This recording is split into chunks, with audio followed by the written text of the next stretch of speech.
പ്രിയപ്പെട്ടവരെ, കോട്ടയത്തേക്ക് നമുക്കൊന്ന് പോകണം. കോട്ടയത്ത് ട്രെയിനിൽ വെച്ച് യാത്രക്കാരൻ പോലീസ് ഉദ്യോഗസ്ഥനെ കുത്തിപ്പരിക്കേൽപ്പിച്ചു എന്നൊരു വാർത്ത വരുന്നുണ്ട്.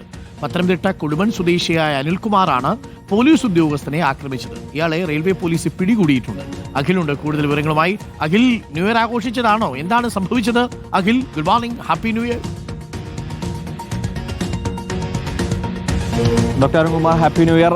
ഇന്നലെ രാത്രിയിലാണ് ഈ സംഭവം ഉണ്ടാകുന്നത്. മലബാർ എക്സ്പ്രസ് ആണ് ഇന്നലെ ഇത്തരത്തിൽ വരുന്നതിന് വഴി ഈ കോട്ടയം എത്താറാവുമ്പോഴേക്കുമാണ് ഈ സംഭവം ഉണ്ടാകുന്നത്. മലബാർ എക്സ്പ്രസിൽ 10 മണിയോട് കോട്ടയം എത്തുന്നതാണ്. ആ സമയത്ത് ഇയാൾ ഈ മദ്യലഹരിയിലായിരുന്നു അനിൽകുമാർ എന്നാണ് പറയുന്നത്. ഇയാൾ ഈ കമ്പാർട്ട്മെന്റിനകത്ത് വെച്ച് പ്രശ്നങ്ങൾ ഉണ്ടാക്കുകയും മറ്റും ചെയ്തു. അപ്പോഴാണ് ആ സമയത്ത് കമ്പാർട്ട്മെന്റിൽ ഉണ്ടായിരുന്ന പോലീസ് ഉദ്യോഗസ്ഥൻ, കൊല്ലം സ്വദേശിയാണ്, ഇയാളെ പിടിച്ചു മാറ്റാൻ പോയത്. ആ സമയത്ത് ഇയാളുടെ അരയിൽ കരുതിയിരുന്ന കത്തി ഉപയോഗിച്ച് കുത്തുകയായിരുന്നു എന്നാണ് റെയിൽവേ പോലീസ് പറയുന്നത്. കോട്ടയം എത്തിയപ്പോഴേക്കും ഇയാളെ മറ്റ് RPF അടക്കമുള്ള മറ്റു ഉദ്യോഗസ്ഥരെത്തി ഇയാളെ പിടികൂടുകയും ചെയ്തു. എന്തായാലും ഈ പോലീസ് ഉദ്യോഗസ്ഥന്റെ പരിക്ക് ഗുരുതരമല്ല എന്നാണ് മനസ്സിലാക്കുന്നത്. പക്ഷേ ട്രെയിനുള്ളിൽ വെച്ച് വലിയ അക്രമാസക്തനാവുകയും മറ്റു പ്രശ്നങ്ങളൊക്കെ ഉണ്ടായപ്പോഴാണ് ഈ പോലീസ് ഉദ്യോഗസ്ഥൻ ഇടപെടുകയും ഇയാളെ പിടിക്കാൻ ശ്രമിക്കുകയൊക്കെ ചെയ്തത്.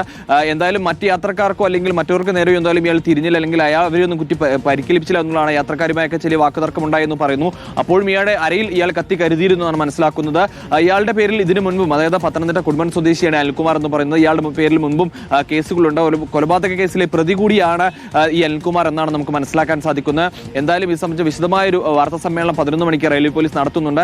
ആ സമയത്ത് കൂടുതൽ കാര്യങ്ങളിൽ വ്യക്തത വരുത്തുമെന്നാണ് മനസ്സിലാക്കുന്നത്. എന്തായാലും ഇന്നലെ രാത്രി 10 മണിയോടുകൂടിയാണ് ഈ സംഭവം ഉണ്ടാകുന്നത്. കോട്ടയം റെയിൽവേ സ്റ്റേഷനിലേക്ക് മലബാർ എക്സ്പ്രസ് എത്തുന്നതിന് തൊട്ട് മുൻപായിട്ടാണ് ഇത്തരത്തിലൊരു അനിഷ്ട സംഭവം ഉണ്ടായിരിക്കുന്നത്. എന്തായാലും ഈ കുത്തേറ്റ അല്ലെങ്കിൽ ആക്രമണത്തിന് ഇരയായ പോലീസ് ഉദ്യോഗസ്ഥന്റെ പരിക്ക് ഗുരുതരമല്ല എന്നുള്ളത് ആശ്വാസകരമായ കാര്യം തന്നെയാണ്. Arunkumar, thank you. മലബാർ എക്സ്പ്രസിൽ ഇന്നലെ രാത്രിയാണ് ഈ ആക്രമണം ഉണ്ടായത്. യാത്രക്കാരൻ പോലീസ് ഉദ്യോഗസ്ഥനെ കുത്തി പരിക്കേൽപ്പിക്കുകയായിരുന്നു.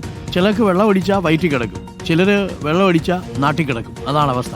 എന്തായാലും ഇത് വലിയ കൊല്ലാപ്പായി മാറിയിട്ടുണ്ട് ചില വാർത്തകളൊക്കെ. പക്ഷേ പതിവുള്ള പുതുവത്സര പ്രഭാതത്തിൽ വരുന്നതുപോലെയുള്ള വാർത്തകളൊന്നും വന്നിട്ടില്ല കേട്ടോ. അവിടെയും ഇവിടെയുമൊക്കെ 1, 2, 3 വാർത്തകൾ മാത്രമേ വന്നിട്ടുള്ളൂ. അത്രയും ആശ്വാസം.